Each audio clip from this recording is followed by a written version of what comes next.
שלום לכולם, קוראים לי ניר בן בועז, זהו סרטון הצגת הפרויקט הגמר שלי בהנדסת תוכנה סמארט בייבי מוניטור.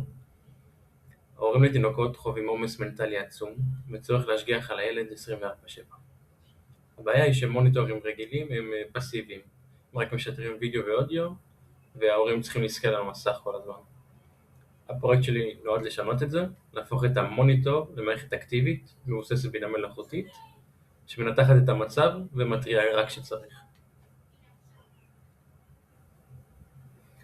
האתגר המרכזי כאן היה להריץ מספר מודלים במקביל על גבי הרסברי פאי, בלי להגיע לחימום יתר של המעבד, ובלי לשלוח נתונים פרטיים לענן.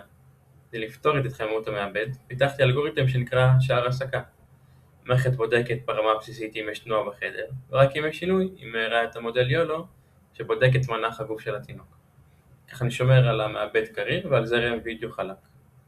לגבי האודיו, פיתחתי אודיו האב, שקורא את המיקרופון פעם אחת ומשכפל את המידע. חלק הולך לשידור לאפליקציה, חלק הולך למודל ימנט של גוגל, שיודע לסווג ולזהות בכי של תינוק ולסנן רעשי רקע. מעבר לתוכנה, המערכת כוללת אינטגרציה מלאה מול חומרה. חיברתי מנועי סרבו למצלמה, ואני שולט בהם באמצעות אותות PWM חומרתי ישירות מהפילים של הרסברי פאי, מה שמאפשר לי מעקב ידני או אוטומטי לתנועה חלקה אחרי התינוק. בנוסף, המצלמה מצוידת בחיישן ומעביר אותה אוטומטית לעיריית לילה. היבט קריטי נוסף הוא האבטחה. כדי לאפשר להורים לראות את התינוק גם כשהם בעבודה או מחוץ לבית, שילבתי רשת וירטואלית פרטית, Mesh VPN של Tailscale. זה מאפשר גישה מרחוק בצורה מוצפנת לחלוטין, בלי לפתוח פורטים מסוכנים בראוטר הביתי.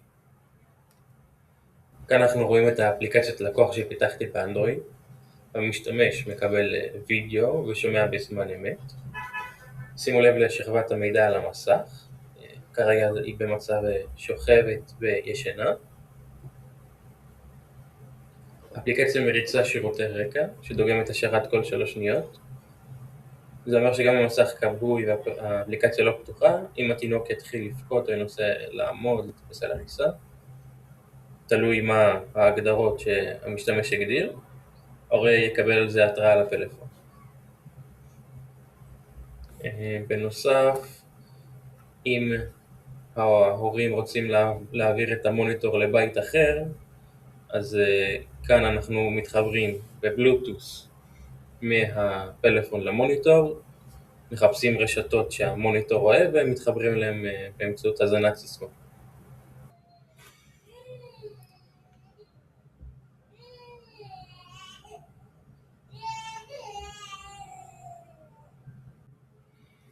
אז ניסיתי להפעיל את ההקלטה של הבכי של התינוק. במקרה הילדה שלי בכתה באותו רגע, אבל בכל מקרה ראינו שקיבלנו התראה לפלאפון על בכי. לסיכום, הפרויקט הזה לקח את רעיון המוניטור והפך אותו למערכת חכמה עם ניטור אקטיבי. שלבנו כאן מודלים של עיבוד תמונה וקול, שליטה בחומרה, פיתוח צד שרת וצד לקוח באנדרואיד, תקשורת רשת מאובטחת. התוצאה היא מוניטור שבאמת עוזר להורים ושומר על הבטיחות של התינוק בצורה אקטיבית. תודה רבה על ההקשבה.